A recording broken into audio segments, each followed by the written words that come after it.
The Bet by Anton P Chekhov. It was a dark autumn night. The old banker was pacing from corner to corner of his study, recalling to his mind the party he gave in the autumn 15 years before. There were many clever people at the party and much interesting conversation. They talked among other things of capital punishment. The guests, among them not a few scholars and journalists, for the most part disapproved of capital punishment. They found it obsolete as a means of punishment, unfitted to a Christian state, and immoral. Some of them thought that capital punishment should be replaced universally by life imprisonment. "I don't agree with you," said the host. "I myself have experienced neither capital punishment nor life imprisonment. But if one may judge a priori, then in my opinion, capital punishment is more moral and more humane than imprisonment. Execution kills instantly, life imprisonment kills by degrees. Who is the more humane executioner, one who kills you in a few seconds, or one who draws the life out of you incessantly for years?" "They're both equally immoral," remarked one of the guests, "because their purpose is the same, to take away life. The state is not God. It has no right to take away that which it cannot give back, if it should so desire." Among the company was a lawyer, a young man of about 25.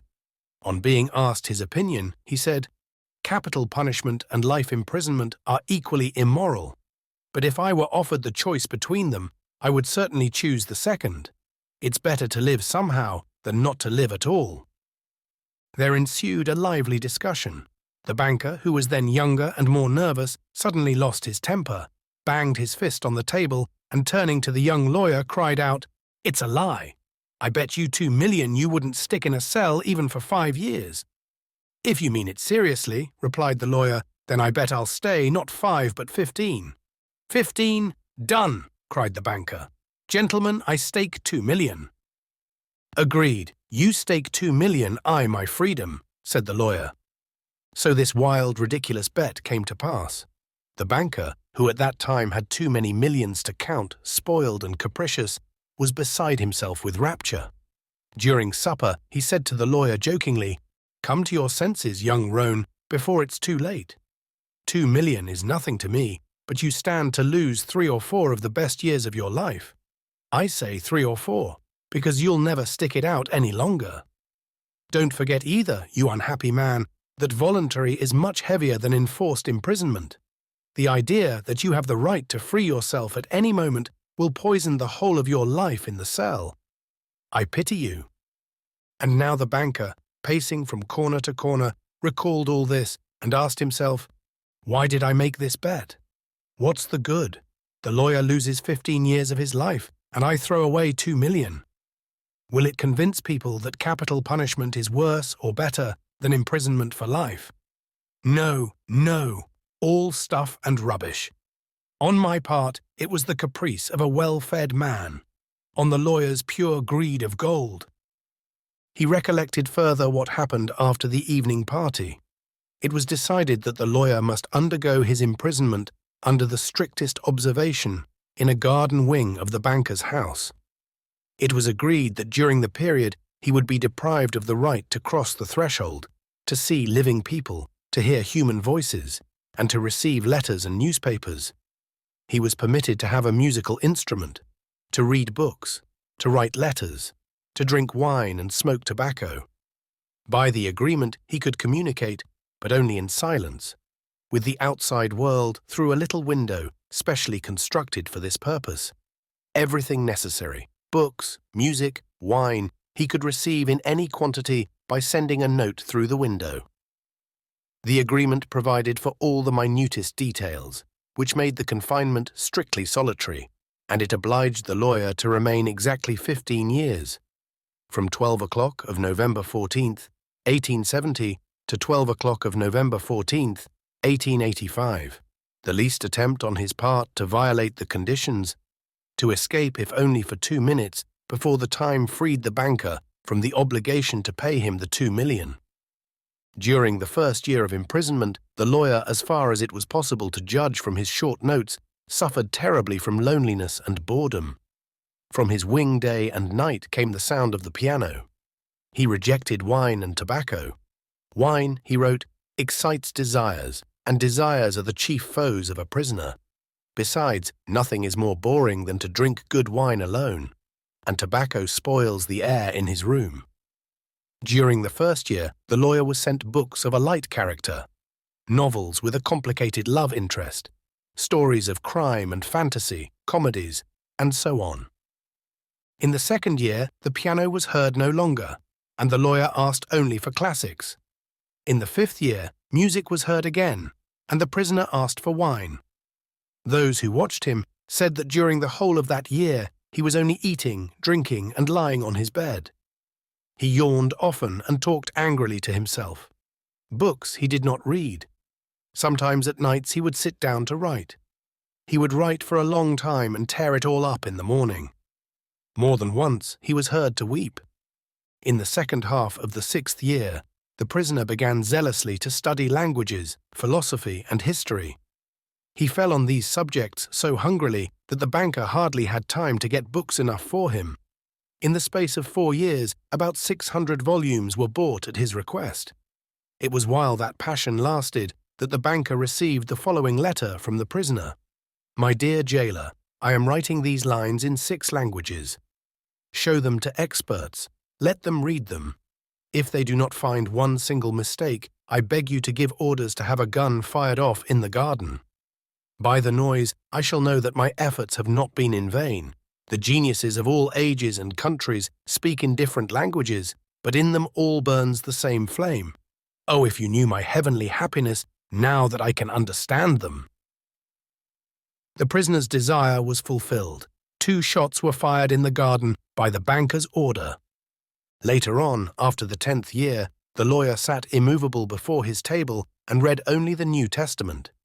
The banker found it strange that a man who in 4 years had mastered 600 erudite volumes should have spent nearly a year in reading one book, easy to understand and by no means thick. The New Testament was then replaced by the history of religions and theology. During the last 2 years of his confinement, the prisoner read an extraordinary amount, quite haphazard.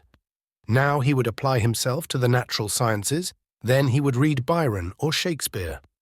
Notes used to come from him in which he asked to be sent at the same time a book on chemistry, a textbook of medicine, a novel, and some treatise on philosophy or theology. He read as though he were swimming in the sea among broken pieces of wreckage, and in his desire to save his life was eagerly grasping one piece after another.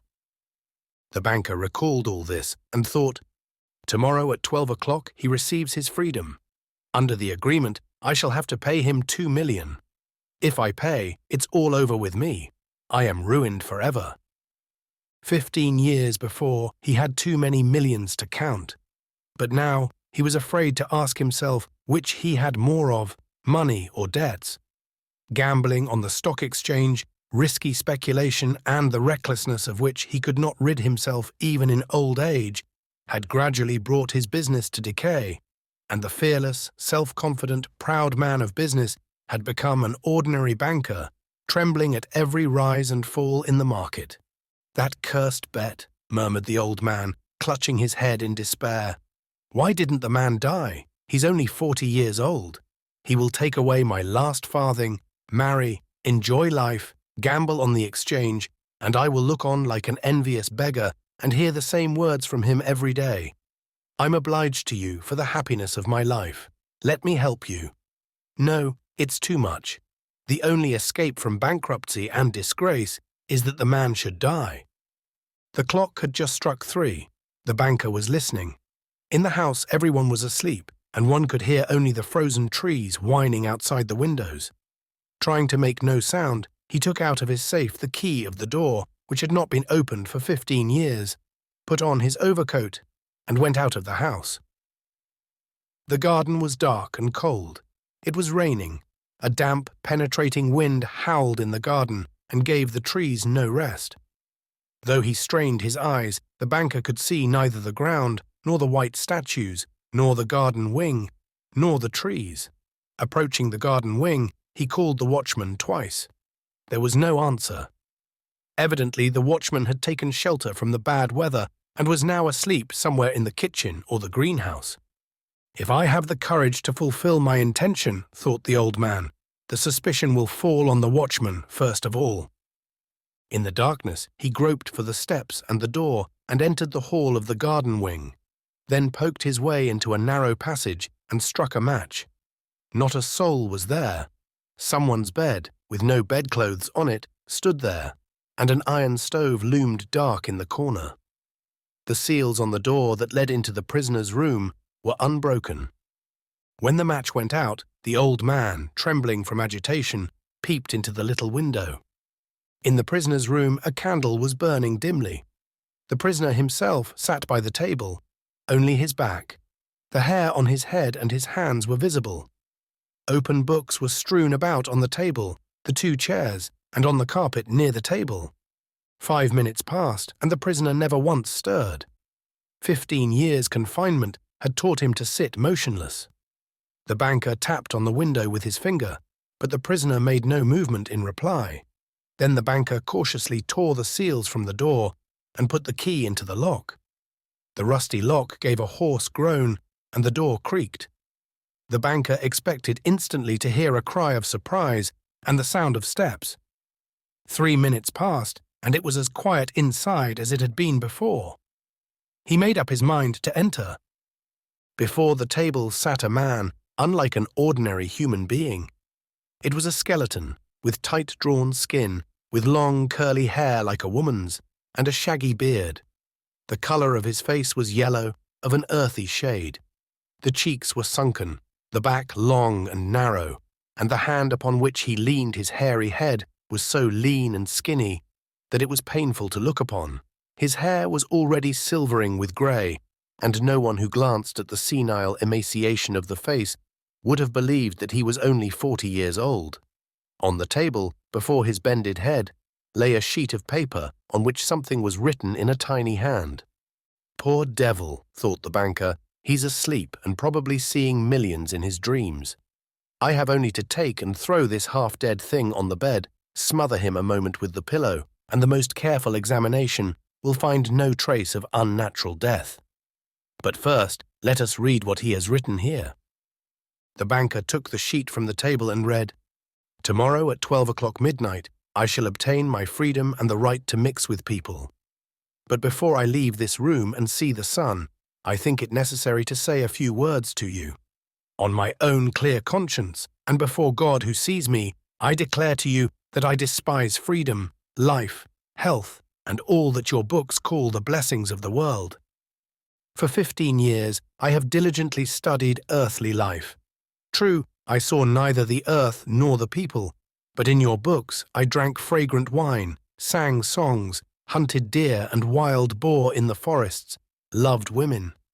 And beautiful women, like clouds ethereal, created by the magic of your poet's genius, visited me by night and whispered to me wonderful tales, which made my head drunken. In your books I climbed the summits of Elbruz and Mont Blanc, and saw from there how the sun rose in the morning, and in the evening suffused the sky, the ocean and the mountain ridges with a purple gold. I saw from there how above me lightnings glimmered, cleaving the clouds. I saw green forests, fields, rivers, lakes, cities. I heard sirens singing, and the playing of the panpipes. I touched the wings of beautiful devils who came flying to me to speak of God. In your books, I cast myself into bottomless abysses, worked miracles, burned cities to the ground, preached new religions, conquered whole countries. Your books gave me wisdom. All that unwearying human thought created in the centuries is compressed into a little lump in my skull.